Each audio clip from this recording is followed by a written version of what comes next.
어느 날 신라의 해와 달이 한순간에 빛을 잃어버렸습니다.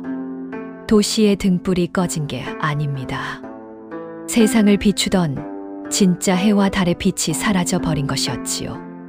사람들은 공포에 빠졌고 왕은 조정의 신하들을 불러 모아 이 재앙의 이유를 찾기 시작했습니다. 도대체 무엇이 하늘의 해와 달을 빼앗아 간 것일까요? 놀랍게도 이 기묘한 사건의 시작은 동쪽 바닷가에서 조용히 살아가던 한 부부에게서 비롯됩니다. 오늘 야담 사랑방에서는 삼국유사에 전해 내려오는 이야기, 해와 달을 되찾은 부부 연호랑과 새우녀의 사연을 들려드리겠습니다. 때는 신라 제8대 아달라 왕 때, 지금으로부터 아주 먼 옛날 동해 바닷가의 한 작은 마을에 연호랑과 새우녀라는 젊은 부부가 살고 있었습니다. 연호랑은 성실한 어부였습니다. 새벽마다 아직 찬 기운이 가시지 않은 바다로 나가 해초를 따고 물고기를 잡으며 묵묵히 자신의 몫을 다하는 사람이었지요. 그의 곁에는 언제나 새우녀가 있었습니다. 새우녀는 살림을 알뜰히 꾸리고 남편이 바다에서 돌아오면 젖은 옷을 말려주고 따뜻한 밥을 지어주며 소박하지만 단단한 행복을 지켜가고 있었습니다. 두 사람은 많은 재산도 높은 신분도 없었습니다. 하지만 바다는 그들에게 삶의 터전이었고 조용한 마을과 작은 초가집은 누구보다도 부러울 만한 둥지였습니다. 연호랑에게 바다는 때로는 거칠고 두려운 곳이었지만 동시에 새우녀와 함께 살아갈 희망의 자리이기도 했습니다. 어느 날 이른 아침, 하늘이 아직 푸르스름할 무렵 연호랑은 평소처럼 바다로 나갔습니다. 그날도 그는 해초를 따기 위해 익숙한 바닷가 바위들을 따라 걸었습니다. 그런데 눈에 익지 않은 이상한 것이 눈에 들어왔습니다. 파도 사이로 커다란 검은 바위 하나가 떠 있는 것이었습니다. 연호랑은 고개를 갸웃했습니다. 어제까진 분명 없었는데 저 바위가 원래 저기 있었던가? 호기심이 고개를 들었습니다. 그는 조심스럽게 그 바위 위로 올라탔습니다. 바위의 표면은 이상하게도 미끌미끌했고 마치 오래도록 바닷속에 잠겨 있었다가 떠오른 듯한 느낌이었습니다. 그 순간이었습니다. 쿵! 몸이 살짝 흔들리는 느낌과 함께 그 바위가 조용히 움직이기 시작한 것입니다.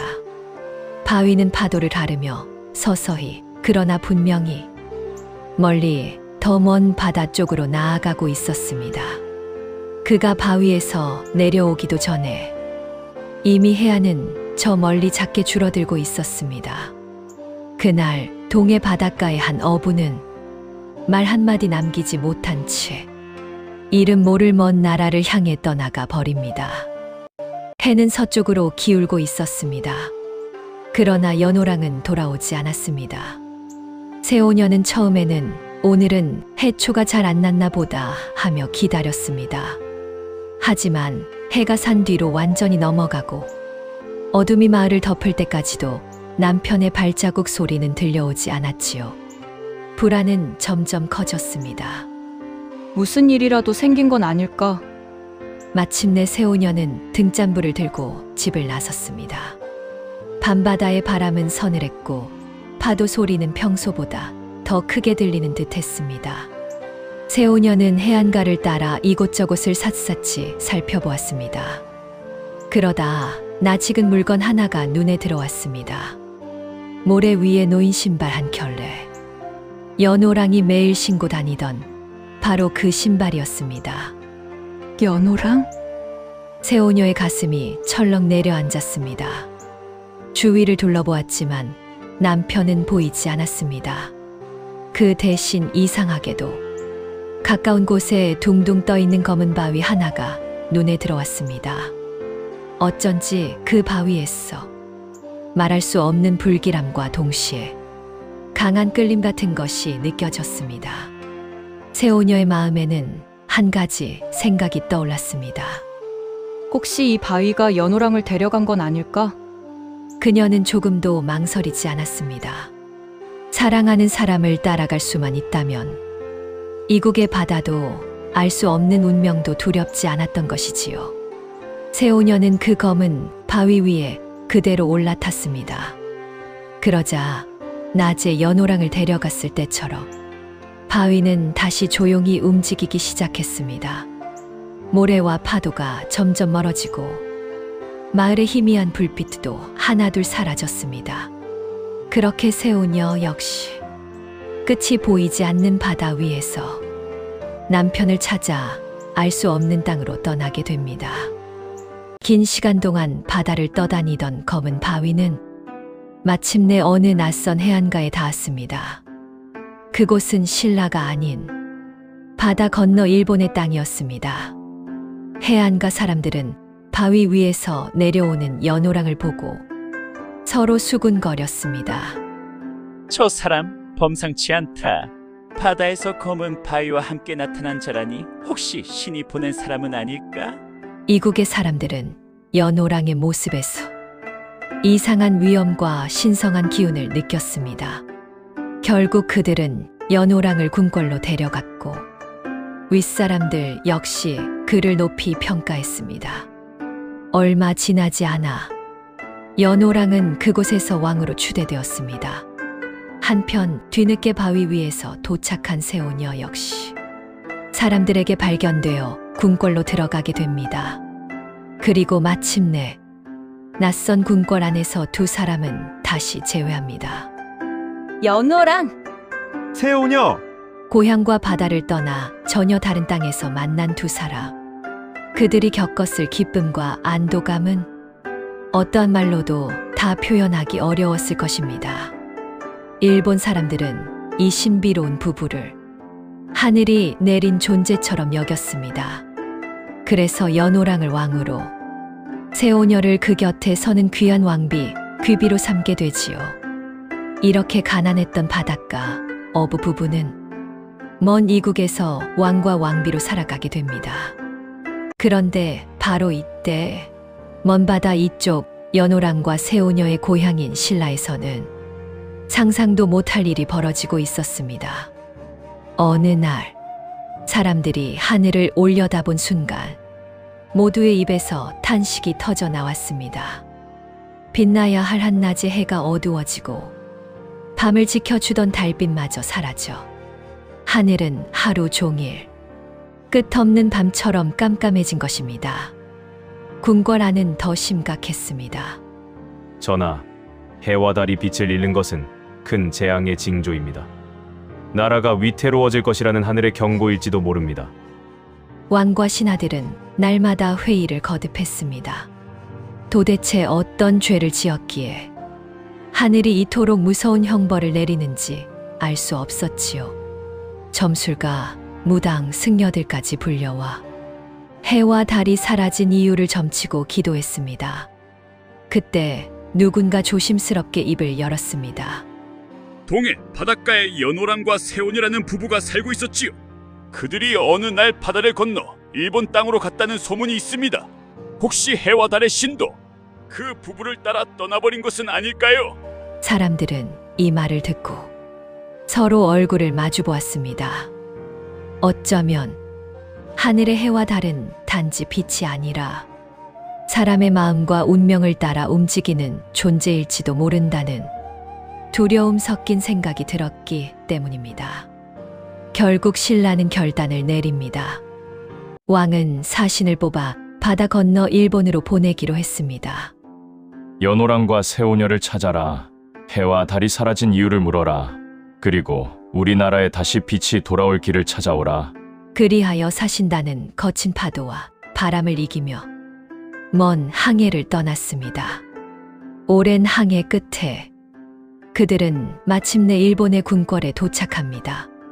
그리고 놀랍게도 한때 동해 바닷가의 어부였던 연호랑은 이미 그곳에서 왕의 자리에 올라 있었습니다. 사신은 눈앞의 광경이 믿기지 않았습니다.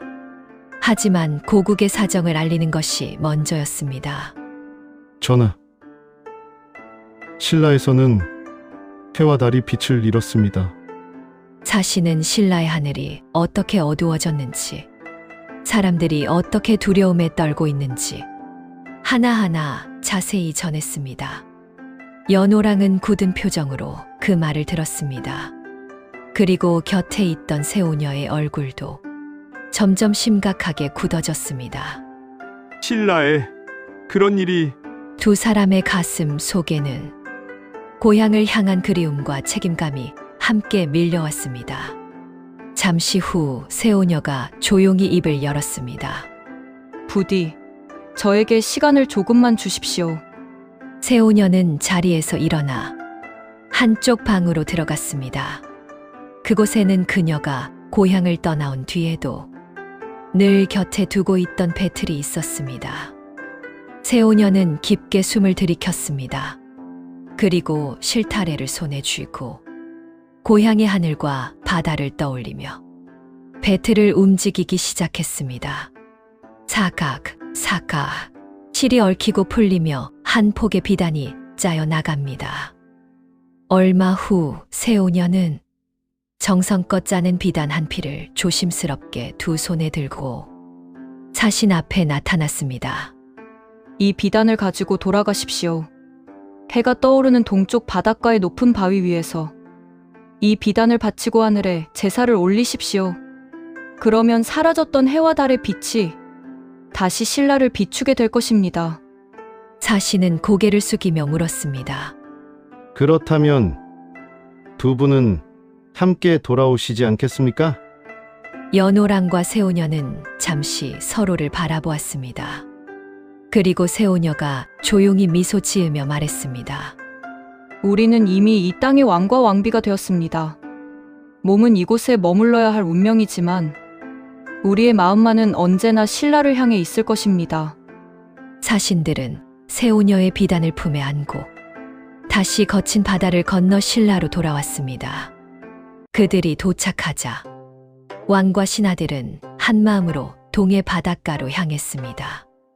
해가 떠오르던 동쪽의 높은 바위 위, 바다와 하늘이 맞닿은 듯한 그 자리에서 사신들은 새오녀가 짠 비단을 조심스럽게 펼쳤습니다.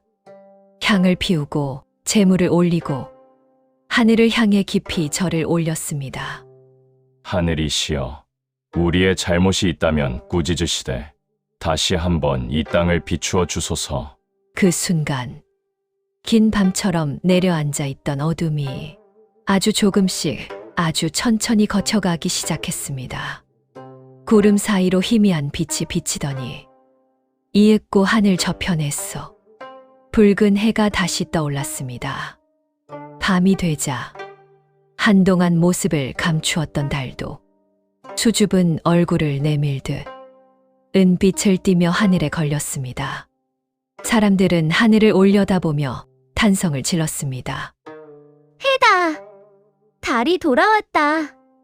아이들은 웃었고 어른들은 무릎을 꿇고 눈물을 흘렸습니다. 사람들은 입을 모아 말했습니다. 연호랑과 새오녀가 우리나라를 살려주었다. 그 후 사람들은 해가 다시 떠오르게 된 그 동해의 고장을 해를 맞이한다는 뜻으로 영일이라 불렀습니다. 오늘날 포항 인근의 영일만이라는 이름은 바로 이 예지 이야기에서 비롯되었다고 하지요. 연호랑과 새오녀의 이야기는 단순히 기묘한 부부의 모험담이 아닙니다. 해와 달이 사라졌다가 다시 돌아오는 하늘의 기적, 바다를 건너 신라와 일본을 이어주는 숨은 상징, 그리고 고향을 떠나 이국에서 살게 되었지만 끝까지 고향을 잊지 않았던 한 부부의 깊은 정과 책임이 담겨 있습니다. 오늘 야담 사랑방에서 들려드린 삼국유사 속 이야기 연호랑과 새오녀, 재미있게 들으셨다면 구독과 좋아요 부탁드립니다.